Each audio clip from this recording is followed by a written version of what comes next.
जोङो सानजारि नोगोर football लिगआ knockout सिस्टेमाव जों फुटबल खेल सोलिहोबाय थादों जोंनि एसबि बड' गोजौ फरायसालिनि गेलेग्रा फोथाराव दा जोबोद दुखुनांथाव बाथ्राया बे जोंहा मैया सासे फुटबलनि राजा डियेग' माराड'ना बिथाङा रुंसारि जाबाय दा बेजों लोब्बा लाखिनानै जों जोबोद दुखु फोरमायनो मोनदों फुटबल कमिटिनि जानानै दा जोङो दिनै बिथांनि मुङाव जोङो बिबार बावनाय हाबाफारि जों बेखौ दिनै लादों आरो बेवहाय जोंनि साफ्रोम गेलेग्रा हानजा बिथांमोननि गेलेगिरिफोराबो बेयाव जोंखौ हेफाजाब होदों लोगोसेयै जोङो दिनै बिथांनि रुंसारि जानायखौ दुखु फोरमायनो हिसाबै जोंनि साफ्रोमबो गेलेगिरि दिनै मोननै हानजाया जिहेथु गेलेबाय थादों बे साफ्रोमबो गेलेगिरि बिथांमोना गोसोम मा होनो बेस खानानै बेखौ गेलेनाय जादों दा जोङो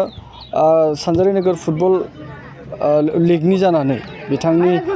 जिउमाया जाहाथे सोरगोआव आलो गोजोनै थायो बेखौनो जोङो जोंनि आफादनि जानानै जों आर'ज खालामदों दिनैनि जिहेतु गेलेनाय मोनबेसे बबे टिमजों दिनै जोंना लिसां एफसि थादुनिया जोंनि जायगानिनो आरो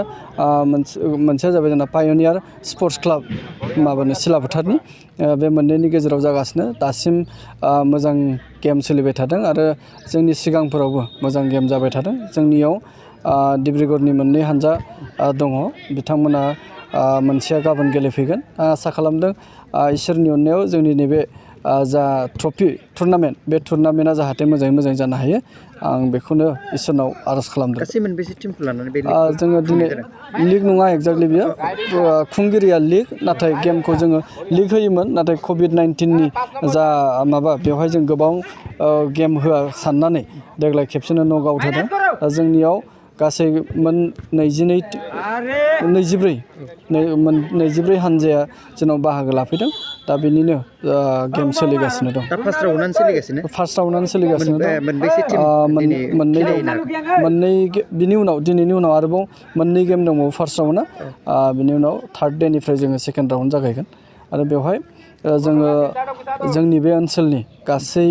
दैदेनगिरि गुबुन गुबुन आफादनि बिबानगिरिजों लोगोसे जोंनि राजखान्थि हान्जायाव जों जेफोरखौ बिथांमोनखौ हरदों बिथांमोननि मदद हेफाजाब जोंनि गोरोंसाफोरनि हेफाजाब आरो जोंनि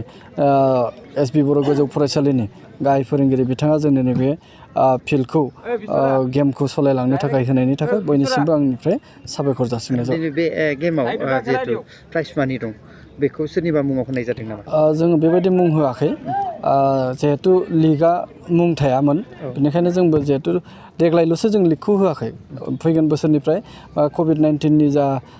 सिटुवेसन पेन्डेमिक सिटुवेसन बियो फ्रि जायोब्ला आरोबाव जों लिगखौनो होफिनगोन जिहेतु बेनिखायनो जों लिगखौ सोरनिबा मुं दोननाय जायाखैमोन बेखायनो देग्लायबो जोङो जास्ट गेमनि स्पिरिटआ थाबाय थाथों होननानै जों नक आउट होनाय जादों बेनिखायनो रावनिबो बेबायदि जोङो मेम'रियेल बिदि होनाय जायाखै नोंथांजों दैदेनगिरि हिसाबै दैदेनफानाय आरो लोगोसे फैबाय प्लेयारफोरसिम नोङो फैबाय थानाय समसिम जोबजासिम माबायदि गेलेलांनो एबा दैदेनलांनो सानदों आङो जोंनि मानगोनां आफादगिरि बिथाङा दिनै मोनसे असुबिदायाव फैनो हायाखै गाहाय नेहाथारि दंफैयो आङो जिहेतु मावफुं आफादगिरि हिसाबै जोंनि गासै बिबानगिरि बिथांमोनखौ आं साबायखर बावदों जोंनि जा थांखि लानाय बायदियैनो मोनफ्रोमबो हाबाफारिया जाफुंगासिनो दं बेजों लोगोसे जोंनि ओनसोलनि जाखांफुनाय जायफोर बिथांमोन मेट्स अफिसियेलफोर बिथांमोनाबो जोंनि गेमाव गोख्रोङैनो मदद हेफाजाब होदों आरो जोङो गासैखौबो मोनसे न'खर हिसाबै न'खर बायदि जोङो लादों आरो बेबायदि लानानैनो दिनै गाव गावनि दायित्व बा बिबान साननानै साफ्रोमबो मावथिफ्रा दङ आरो बेजों लोगोसे दिनै जों बे जा प्राइज मानि होगोन बेखौबो जोङो जोंनि आफादनिनो बे फुटबल लिगजों सोमोन्दो थानायजों लोगोसे गुबुन गुबुन माहारियारि आफादफ्रावबो हाबा मावनाय साफ्रोमबो गासै जोंनियाव 52 दासिम लिस्टेड बे 52 सुबुंफ्रा सोरबा 2,000 सोरबा 1,000 सोरबा 500 बेबायदि डनेसन होलायलायनानैसो जों दिनैनि नैबे गेमखौ खांदों 52 सुबुंफोरा दासिम लिस्टेड जादों आरो गोबां दंबावो जेनेबा फैनो हायाखै बिथांमोना दा बेबायदि हिसाबै जोंनि गासै मावथि बिथांमोनखौबो आङो साबायखर बावबाय गेमखौ जाफुंहोनायनि थाखाय बेवहाय जोङो जेसेबां मानसि इनभल्भ खालामनो हायो जोंनि थाखाय मोनसे मोजांसिन जायो ओंखायनो सानदों जोंनि लाइमोनफोरा गाव गावनो इनभल्भ जाफैदों जोबोद मोजां मोनसे सिनारिय' आरो बेजों लोगोसे जों आसा खालामदोंमोन जे मोजां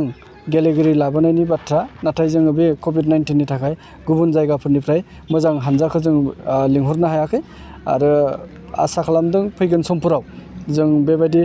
खुंनो हागोन आरो जोंनि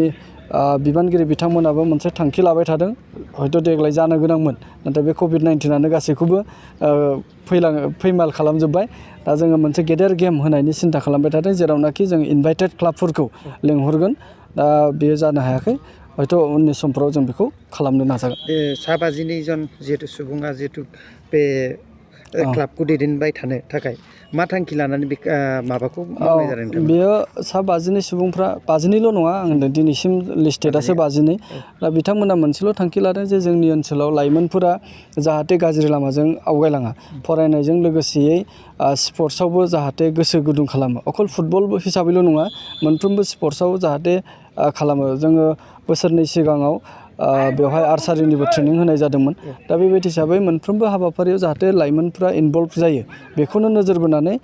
जोंनि सिन्था खालामग्रा सुबुं बिथांमोना गासैखौबो लाफाजोबनानै बेखौ हाबाखौ मावफुंदों। दा बेवहाय स्पेसियेलि जोंनि जाखांफुनाय जायफोरानाखि बिजनेसमेन, बेवहाय गोबां बिजनेसमेनफ्राबो जोंजों मदद होफादों हिसाबै, दा बेबायदि हिसाबै आं बयनिबो सेराव खर' गंग्लायनायखौ फोरमायदों।